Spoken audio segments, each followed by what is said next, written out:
Olá, bom dia. Pareceu que eu não ia gravar vídeo essa semana, né? Mas aqui estou. Enquanto o Senhor me der vida e eu vou estar sempre por aqui, internet. Hoje a gente vai ter 2 capítulos, porque são capítulos pequenos e os assuntos assim são bem simples e bem resumido. Cada capítulo acho que tem, cadê? Cada capítulo tem uma folha, então serão 2, mas são bem interessantes. E aí, desculpe um pouco porque eu tô suando muito, porque tá muito quente aqui, onde eu moro, né? Pra quem não sabe, eu moro em Manaus. Aí é meio quente aqui, né? Não sei como. Coloca aí onde você mora, como é o tempo por aí. E vocês sabem que o nosso país, né, em cada parte é uma estação. Então vamos lá, né? Bem-vindo a você que tá aqui pela primeira vez assistindo, né, o canal aqui no vídeo. E hoje ela vai falar sobre o capítulo 20, nós vamos resumir o capítulo 24, e ele quer falar um pouquinho sobre o seu falar, né, o que que sai da nossa boca, né? Como diz a palavra do Senhor, o que sai da nossa boca é o que está cheio o nosso coração. Então ela diz assim: você já observou um homem que só fala e não age? Há alguns indivíduos que passam mais tempo se gabando do que vão fazer do que realmente agindo. Em geral, não vão a parte alguma. Aí ela fala sobre Eclesiastes 5:3, que diz assim que porque dos muitos trabalhos vêm os sonhos, e de muito falar palavras nécias.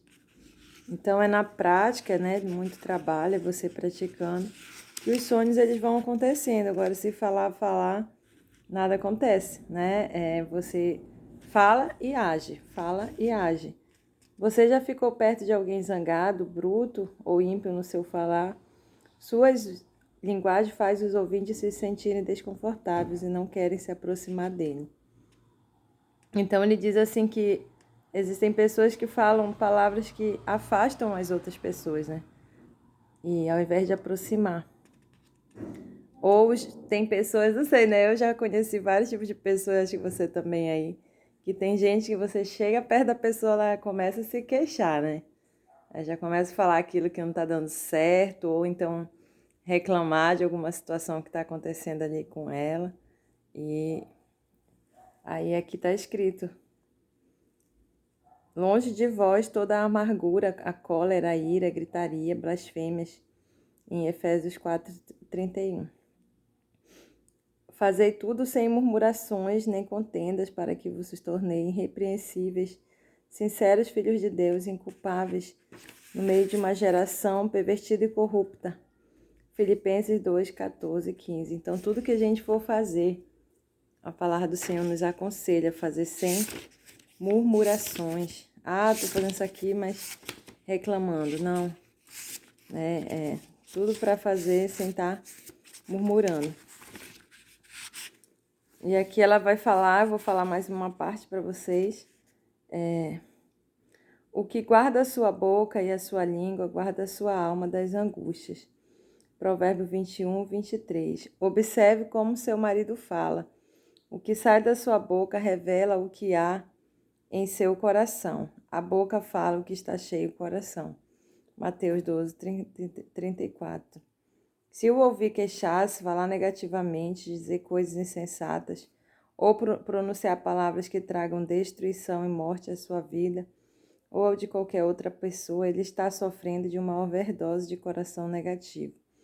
Ore para que o Espírito Santo convença o seu coração, enchendo-o com seu amor, paz e alegria, e lhe ensine uma nova maneira de falar. Então, assim, se o teu esposo, né, ou a tua esposa são muito negativos, é como ela falou que está tendo uma overdose de coração negativo. Então, você tem que orar, né? Orar para que o Espírito Santo venha transformar esse coração. E aqui a oração, né, que ela ensina. Senhor, peço que o seu Espírito guarde meu marido a fim de que ele só fale coisas edificantes, Ajude-o a não ser resmungão, lamuriento, a não que seja suficientemente disciplinado para manter piedosa sua conversa. A Bíblia diz que o homem que deseja uma vida longa deve guardar sua língua do mal e seus lábios de falarem dolosamente. Salmos 34, 12. Mostre-lhe como fazer isso.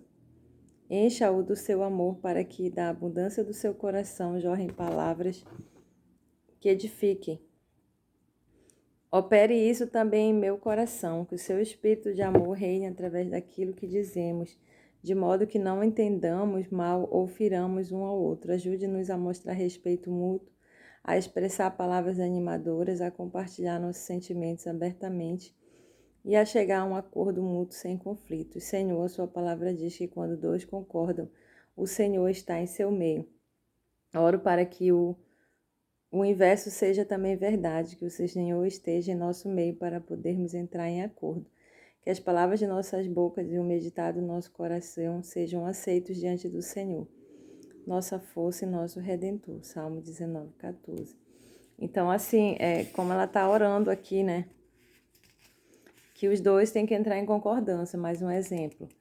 Teu esposo começou, tua esposa começou a falar palavras duras para você, né?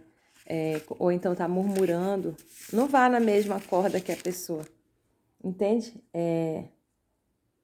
A pessoa tá fazendo isso, eu também vou fazer de volta. Não, a gente que já tem, digamos assim, busca mais a Deus, né?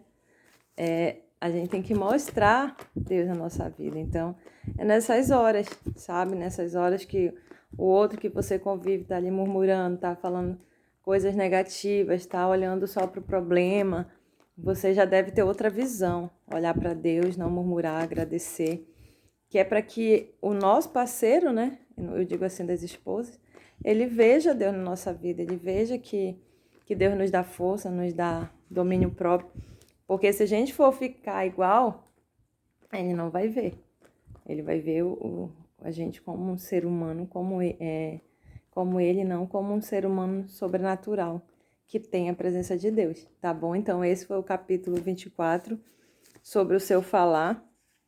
E aqui eu vou do capítulo 25, o seu arrependimento.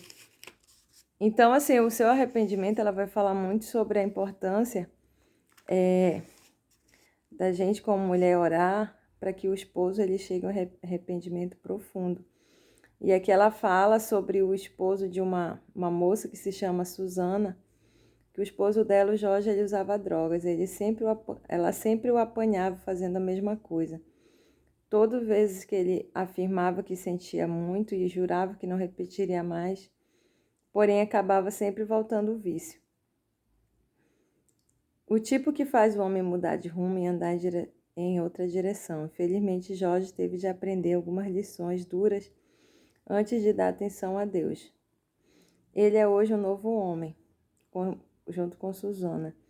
Todos cometem erros, não é essa a questão, mas existem hoje no mundo muitas pessoas que não querem admitir que erraram. Então a Susana, ela não desistiu de orar pelo Jorge para que ele tivesse um arrependimento sincero no coração dele. Porque enquanto a pessoa ela diz que ela vai parar de fazer algo, mas for só um remorso, ela vai voltar a fazer. Mas quando verdadeiramente for um arrependimento, a gente vai ver transformação. Eu digo assim que é como se fosse a gente, né? Um exemplo. Situações na nossa vida, práticas que um dia a gente fez antes de conhecer a libertação do Senhor Jesus, a gente sabe que foi depois do arrependimento genuíno que a gente parou. Então, é a mesma coisa em relação ao seu esposo ou à sua esposa. Você tem que se basear em olhar para você, como que foi para você parar, né? E orar para que Deus também opere na vida daquela pessoa, para que ela também pare. Vai ter circunstâncias, assim, infelizmente, que a pessoa ela vai ter que passar por muitas situações vergonhosas, ela vai ter que passar por muitas frustrações, às vezes até ir para o fundo do poço, para ela reconhecer que ela precisa se arrepender verdadeiramente, né? Situações que muitas vezes a gente não precisou ir, mas existem pessoas que precisam para poder elas se arrependerem verdadeiramente. senão não vai haver transformação na vida delas, vai ser remorso, vai ser só emoção, né, de momento, e depois ela vai e faz de novo. E a gente, assim, né, não tem que ficar irritado, chateado, ou desprezar a pessoa, ou também fazer que não tá vendo, né? Eu creio que a gente tem que mostrar para a pessoa que ela tem que se arrepender mesmo, não alimentar o pecado dela, mas ficar em oração para que ela tenha um arrependimento sincero, né? Foi o que a Susana fez. Eu achei bem interessante, né? Porque às vezes muitos podem dizer que vício não tem jeito, vício tem jeito sim. Eu sempre aprendo por meio do meu apóstolo, né? Que o Senhor usa para dizer, e você que conhece também, né? Para quem está assistindo esse vídeo e conhece a questão da libertação, o vício ele tem muito a ver com um espírito que se alimenta ali daquele vício, porque o ser humano em si mesmo, ele não precisa de vício algum, né? E aqui fala, seu marido tem dificuldade para confessar suas falhas, suas faltas, ou ele é o do tipo de pessoa que sabe dizer sinto muito 20 vezes por dia, mas o comportamento pelo qual se desculpa nunca muda. Em qual desses casos ele precisa de um coração arrependido? Arrepender sinceramente significa ter tanto remorso pela sua ação que não irá repeti-la. Só Deus pode fazer-nos ver o nosso pecado como realmente é e sentir-nos como Ele próprio se sente. A bondade de Deus é que te conduz ao arrependimento. Romanos 2:4. O arrependimento é uma obra da graça de Deus e podemos orar para que essa graça atue em nossos maridos ou na sua esposa. Muitos homens caíram por causa do orgulho e da incapacidade de confessar e se arrepender. Vemos isso a todo momento, lemos a respeito nos jornais. O pecado não confessado não desaparece de repente, ele se torna um câncer que cresce e sufoca a vida. Ore para que seu marido se convença do seu pecado, para que o confesse humildemente diante de Deus e depois se afaste do seu erro e não repita. Deus não quer que nenhum pereça, senão que todos cheguem ao arrependimento, segundo Pedro 3:9. Esse tipo de oração pode ser perturbador para aquele que é objeto dela, mas é muito mais fácil deixar que a luz de Deus brilhe sobre o nosso pecado do que sofrer as consequências dele. Seu marido ficará grato no final, mesmo que não admita. Então, teu esposo ou tua esposa, eles vão agradecer por você ter orado, por você ter mostrado onde... Não acusando, né? Mas a gente não pode fechar os olhos e fazer que não tá vendo. Se a gente ama a pessoa, a gente tem que falar para ela, te arrepende. Te arrepende porque esse pecado ele vai se tornar um câncer na tua vida. Vai te destruir, né? A gente que ama, não acusar, né? Ah, tu é um pecador, tu é isso, tu é aquilo, não. É dizer para a pessoa se arrepender que Deus, né? Como está escrito aqui, Deus, na bondade dele, ele quer que todos cheguem ao arrependimento. E aí ela vai orar aqui, ó. Senhor, peço que convença meu marido de qualquer erro em sua vida, que nada fique encoberto que não venha a ser revelado, nem oculto que não venha a ser conhecido. Mateus 10:26. Purifica-o de qualquer pecados secretos e ensine-o a confessar rapidamente quando cometer algum erro. Salmo 19:12. Ajude-o a reconhecer os seus erros. Dê-lhe olhos para ver sua verdade e ouvidos para ouvir a sua voz. Leve-o ao completo arrependimento diante do Senhor. Se ele tiver de passar por sofrimento, que seja o de coração cheio eu não digo de remorso, mas um coração cheio de arrependimento, e não porque a mão esmagadora do inimigo encontrou uma brecha em sua vida por meio do pecado não confessado. Sei que a humildade deve preceder a honra. Provérbios 15:33. Remova todo orgulho que possa fazer com que ele negue as suas faltas e opere humildade de coração em sua alma, de modo que possa receber a honra que o Senhor tem para ele. Essa é a oração, né? E você que gosta de orar assim, repete essa oração, copia e vai orando até acontecer, né? Não é porque a pessoa tem orgulho, tem isso, nada é comparado ao poder que o Senhor pode ter diante da vida de alguém, né? Mas Infelizmente, a questão do pecado oculto, ele vai trazer consequência. A gente sabe. E, infelizmente, aí já é a escolha da pessoa. Tá bom? Esses foram os capítulos de hoje, o 24 e o 25. E se Deus quiser permitir, né? Em nome de Jesus, eu creio que na outra semana eu vou estar aqui fazendo os outros capítulos, né? Trazendo para vocês. Um bom final de semana aí. Obrigada por todos estarem aqui. E que essas palavras fiquem nas tábuas dos nossos corações. Não só como teoria, mas para que a gente venha praticá-las. E sempre estar vigilante.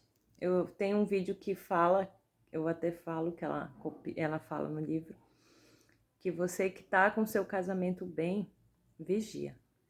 Fique em oração, fique em vigilância, não deixe de... Porque o inimigo é sorrateiro e a gente não pode baixar a guarda. Tá bom? Um grande abraço, até a próxima, se assim... E eu creio, né, que o Senhor, Ele já permitiu.